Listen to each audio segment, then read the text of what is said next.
Hoy les voy a platicar de que la inteligencia se aprende y de cómo podemos cambiar a México con inteligencia. Desde el comienzo de la filosofía, es decir, de la verdadera filosofía, cuando contenía toda la ciencia, uno de los primeros problemas a los que se enfocaron los maestros fue el cómo mejorar la vida de las personas. Y entre los buenos consejos que encontraron estuvieron estos dos. 1, piensa más, y 2, modifica tu conducta. Sin embargo, a la hora de describir qué es pensar y en qué sentido modificar nuestra conducta, todo se les complicó y hasta se perdieron un poco. ¿Es pensar darle vueltas a las cosas? ¿Debo modificar mi conducta para darle gusto a alguien? ¿A mi familia? ¿A mi pareja?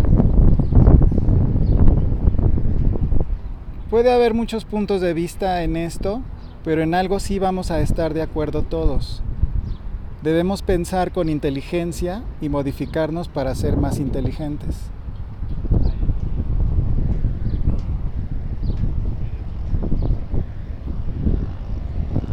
¿Y qué es la inteligencia? Pues resulta que hasta hace poco, en el siglo XX, se descubrió lo que es la inteligencia. Y resulta que no es algo con lo que se nace, o algo que algunos individuos son capaces de desarrollar y otros no, sino que la inteligencia es el resultado de un entrenamiento. Y que ese entrenamiento no tiene fin, y contiene pasos y niveles bien definidos. Lo que yo les propongo en esta plática es que si queremos cambiar a México, de verdad, una de nuestras principales labores será desarrollar al máximo las capacidades cognitivas, es decir, la inteligencia de todos nuestros niños, adolescentes y adultos. Y sí se puede. Primero voy a regresar más de 2000 años a Jonia, a los griegos, para poner todo en un contexto histórico y entender bien a qué nos referimos con detalle y con simpleza. El pensamiento analítico, que es un tipo de inteligencia, surgió con el desarrollo de las matemáticas. Estas eran en un principio la aritmética, es decir, los números y las operaciones entre números, y la geometría, es decir, las formas. Esto acompañó a los humanos, no se sabe desde hace cuánto, pero lo que sí sabemos es que en Jonia los matemáticos utilizaron la lógica, que son relaciones de conjunción, decisión y conclusión, en conjunto con las propiedades más básicas de la suma, y establecieron una escuela de pensamiento conocida como los pitagóricos. Y entre sus maravillas, la escuela pitagórica encontró una herramienta del pensamiento invaluable llamada la reducción al absurdo. Este es un nombre complicado para referirnos a que en casos donde hay dos posibilidades, puede ser más fácil comprobar la negación de lo que queremos probar. Probar que la negación no tiene sentido y por lo tanto es verdad la propiedad que estamos tratando de probar. Por ejemplo, mucha gente piensa que en el vacío los objetos pesados caen más rápido que los ligeros. Entonces, en principio, podemos suponer que no sabemos bien qué pasa. Pero pensemos, ¿qué tal que sí caen más rápido los más pesados? Tengo una bola de boliche y una canica. Suponemos que cae más rápido la bola de boliche porque es más pesada que la canica. Pero ¿y si con pegamento pego la canica a la bola de boliche? Entre las dos pesan más que la bola de boliche sola. Deberían caer más rápido juntas. Pero a su vez la canica caía más lento y debería frenar a la bola de boliche. Hemos encontrado una contradicción. Por lo tanto, en el vacío los objetos caen más rápido, los objetos caen a la misma velocidad,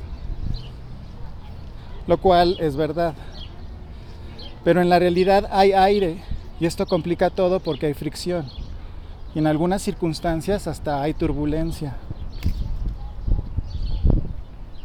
Y para hacer un experimento así se necesita una cámara de vacío que es carísima y que los griegos no tenían.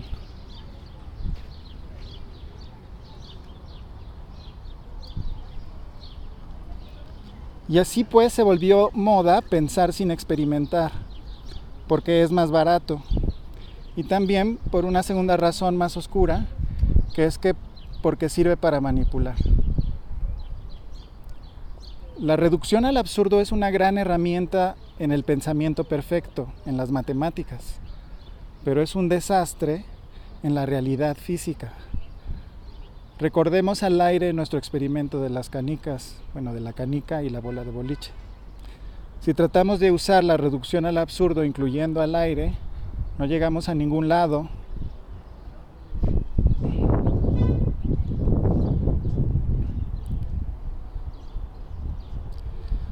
Porque no sabemos cómo se comporta el aire.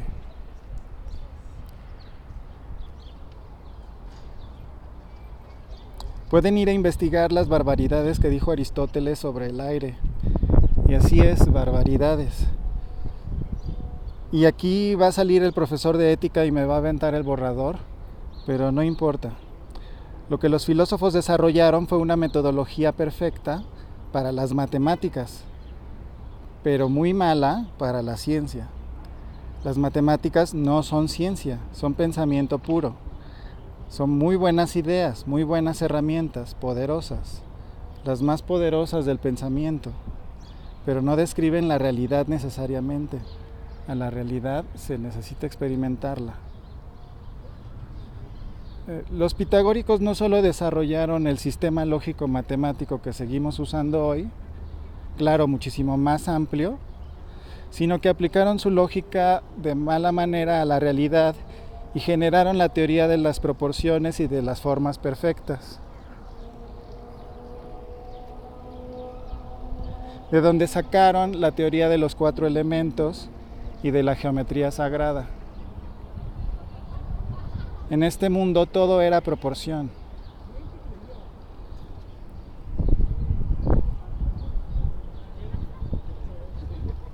Y había una forma perfecta, un Dios. Estas son ideas, nada más. Pero un día encontraron, precisamente por reducción al absurdo, que la raíz cuadrada de 2 no era una proporción.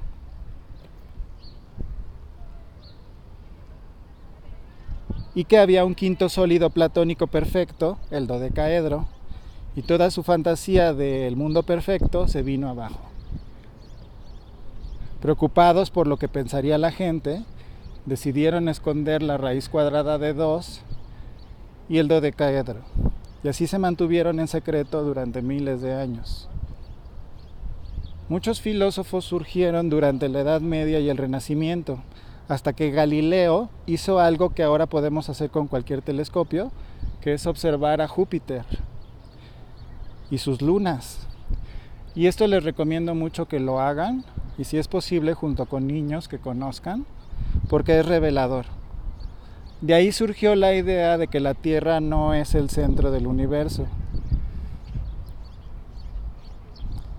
y que da vueltas al Sol como las lunas de Júpiter.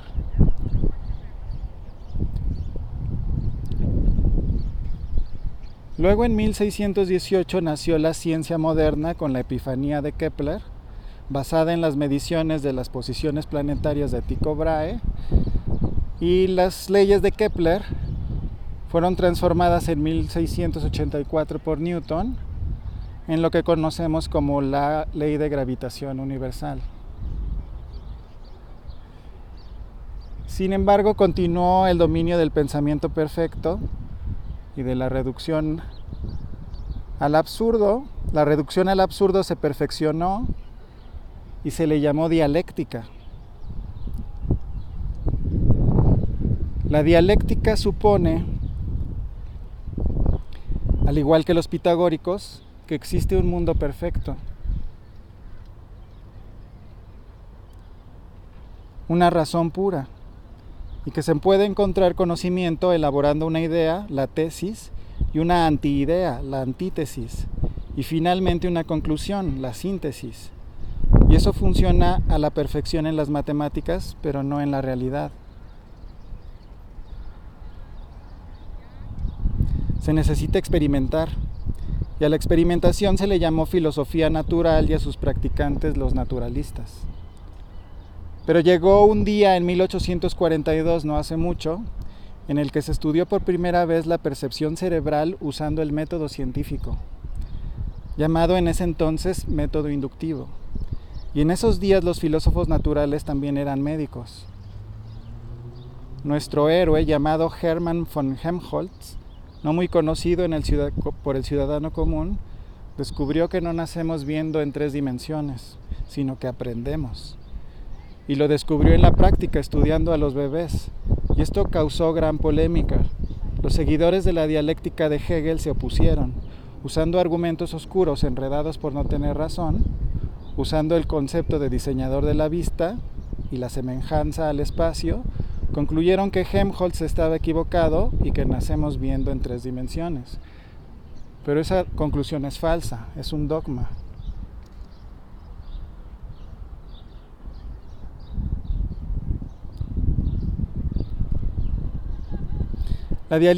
La dialéctica se sigue usando al día de hoy más que nada para manipular el pensamiento de la gente.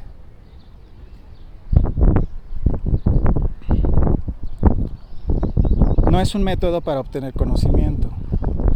Tal vez sí para generar ideas que luego tendrían que comprobarse con datos.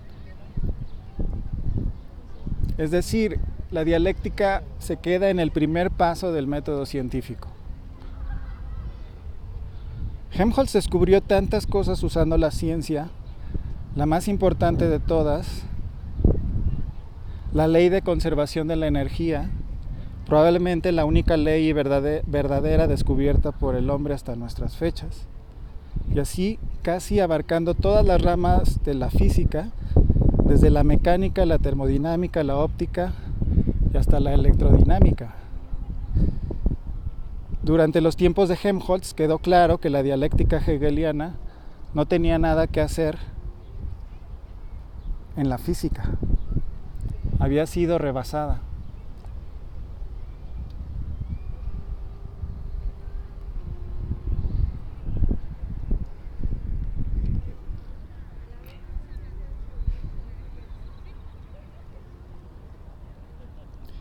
Y ante la insistencia de los hegelianos se separó definitivamente la física de la filosofía.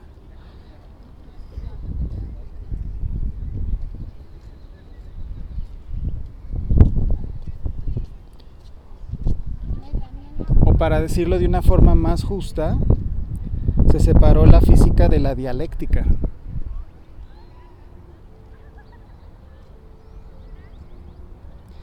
Evidenciando que la dialéctica no es un método para obtener conocimiento, pues no lo puede lograr ni en las condiciones más controladas, ya que no contiene el análisis de resultados experimentales.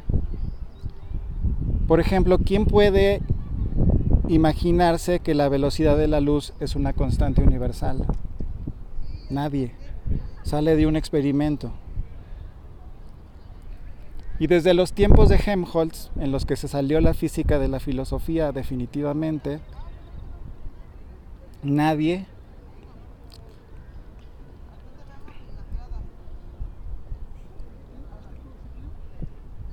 desde entonces se han salido más ciencias de la filosofía. Los filósofos acusan a los científicos de cerrados y los científicos dicen que los filósofos simplemente están locos.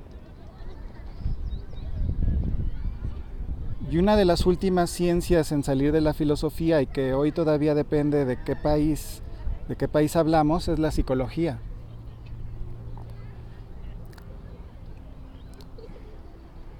La gran motivadora de la ciencia es la solución de problemas inmediatos, y así sucedió cuando después de la Segunda Guerra Mundial, el doctor en psicología Reuben Feuerstein estableció lo que hoy se conoce como psicología cognitiva.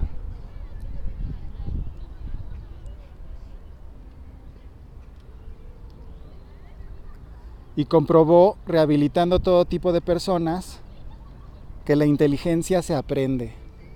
Así es, lo escucharon bien, la inteligencia se aprende. Y en la segunda parte de este tema veremos cómo.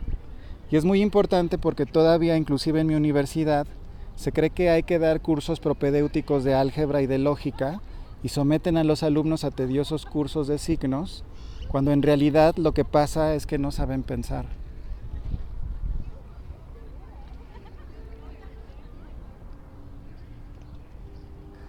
Si aprendemos en qué consiste ese aprendizaje y lo aplicamos a nosotros mismos, en algún momento será de dominio público y se incorporará a los programas escolares como lo más importante que se debe de hacer durante la educación de los niños, los adolescentes y los adultos.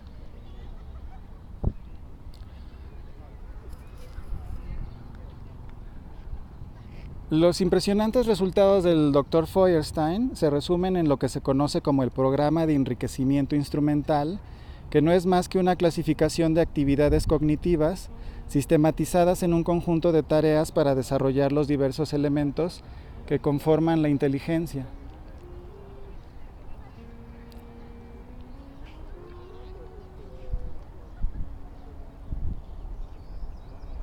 Los ejercicios se dividen en 15 temas, pero veo, yo que tengo muy buenos estudios en física, que hay más que esos 15 temas y también los mencionaré. El primer tema es la organización de puntos. Estos son ejercicios que consisten en una serie de puntos con los que hay que formar una constelación sin que se crucen las líneas y ponerle nombre a la constelación. No sé si sepan de constelaciones, pero se pueden imaginar la Osa Mayor, la que parece una cazuela. Y luego en el ejercicio tenemos la misma constelación, pero en diferentes posiciones y algunas con falta de puntos o sobra de puntos. Se trata de identificar a la constelación, delinearla y ponerle o quitarle puntos.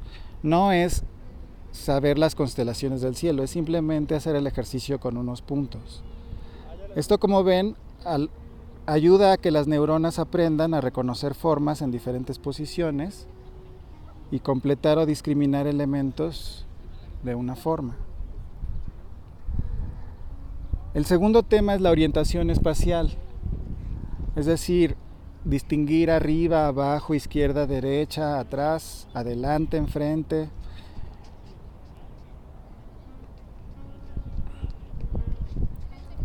Y pueden ver que son temas como los que aparecen en Plaza Sésamo, pero un poquito más sistematizados y con lápiz y papel. El tercer tema son las comparaciones, en qué se parece, en qué es diferente. Y si es posible, saber cuánto. El cuarto tema es la clasificación. Este trata de encontrar características comunes y formar conjuntos. Este es el primer contacto con la parametrización de características, que es asociarles una cantidad, y el reconocimiento de que según la característica escogida es la clasificación que obtenemos. El quinto tema es la percepción analítica, que es contar, unificar y separar. Y con esto la identificación de las reglas más básicas de la aritmética, pero de forma visual, las propiedades conmutativas y distributivas. El sexto tema son las rotaciones. Esta ya es una orientación espacial en lo que se conoce como coordenadas polares, usando ángulos.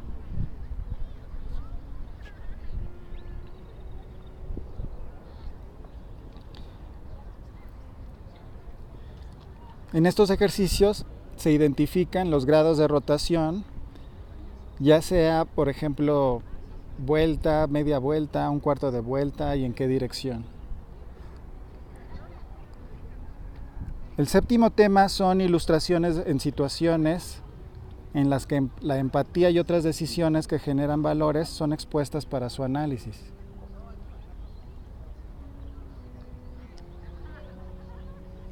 Por ejemplo, una experta en PI me contó de una ilustración en la que una perrita se encuentra en un arroyo y se pone como puente para que puedan pasar sus perritos. De ahí la persona debe de encontrar el cuento y debe de obtener una moraleja de la historia. En este caso sería que si tenemos la posibilidad debemos de ayudar a los que no tienen la capacidad de superar un obstáculo. Y así para cada valor. Es decir, es un ejercicio de creatividad y de búsqueda de valores. Es decir, que las personas que tienen buenos valores los tienen también porque han desarrollado su inteligencia. El octavo tema son las progresiones numéricas, es decir, los patrones. Y lo interesante es que no solo son patrones lineales, proporciones, sino también patrones no lineales y gráficas. El noveno tema son relaciones familiares, los roles familiares. La igualdad de trato, la ayuda entre familiares, la sabiduría de los viejos y la estimulación para el aprendizaje de los jóvenes.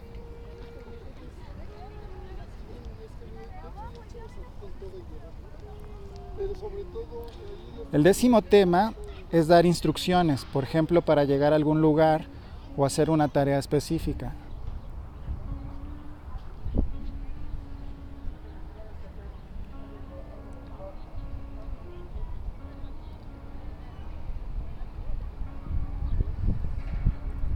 Y luego los demás temas que vienen son las relaciones temporales, es decir, antes, después, causa, consecuencia, las relaciones transitivas, que significa analizar la transformación de algo, los silogismos, que es poder concluir de lo general a lo particular, el diseño de parámetros, que es encontrar cantidades importantes en un problema,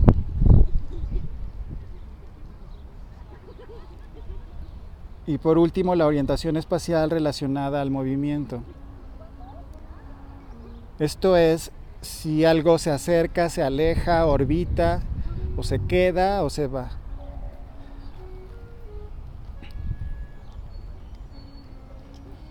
Y bueno, también les prometí mencionarles algunas más que vi en la carrera de física, que son la medida de tiempos pequeños con estroboscopios, la medida de distancias largas usando triangulación y paralaje, y así podemos hacer un tema por cada concepto físico: la masa, la carga, la energía, la temperatura.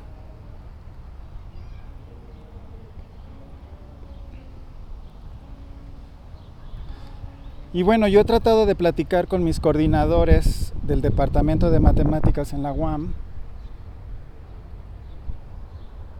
sobre este programa, pero no me han respondido. Lo que supongo es que eventualmente llegará el poder a alguien cercano a alguno de mis grupos de trabajo y será la oportunidad de establecer estos programas y mostrar con grupos pilotos qué mejoras se observa en el desarrollo de los alumnos. Yo personalmente estoy convencido de que este programa debe de ser universal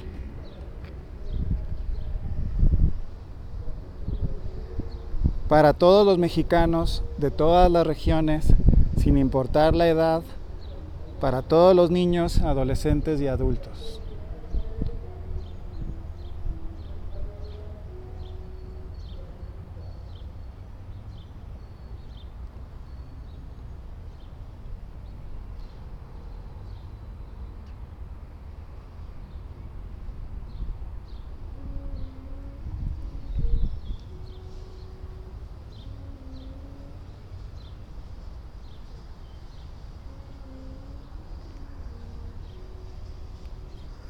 Les agradezco mucho y nos vemos la próxima vez.